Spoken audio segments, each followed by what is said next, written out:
Urea కొరతపై రైతులతో కలిసి వైఎస్ఆర్సీపీ పోరాటం.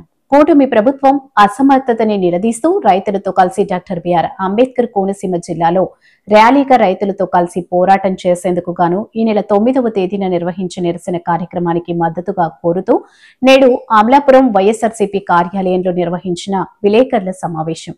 ఏదైతే ముందుగా నిన్న సాయంత్రం మేము అనుకోవడం జరిగింది, ఇట్లా ప్రెస్ మీట్ పెట్టుకుందాం, యూరియా కొరత మీద మనము చేసే నిరసన కార్యక్రమం పైన ప్రెస్ మీట్ పెట్టుకుని అందరికీ తెలియజేయాలని నిన్న సాయంత్రం అనుకోవడం జరిగింది.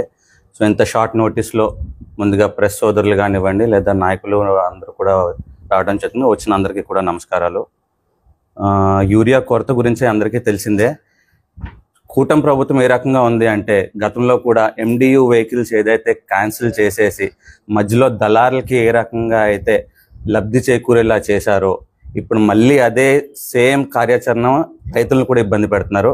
అలాగే యూరియా కొరత సృష్టించి మధ్యలో ఎవరైతే డీలర్స్ ఉంటారో యూరియా డీలర్స్ వాళ్ళకి లబ్ధి కూరేలా చేస్తుంది. ఖచ్చితంగా కూడా పోయిన ప్రభుత్వంలో జగన్ అన్న ఎప్పుడు కూడా ఏ కొరత లేకుండా కూడా రైతన్నకి ఎటువంటి ఇబ్బంది లేకుండా వాళ్ళ దగ్గరికి RBKలను ఏదైతే పెట్టి తద్వారా RBKల ద్వారా రైతులకి యూరియా సరఫరా చేస్తే దాని మూలంగా ప్రైస్ కూడా ఎప్పుడు కూడా అందుబాటులోనే ఉంది.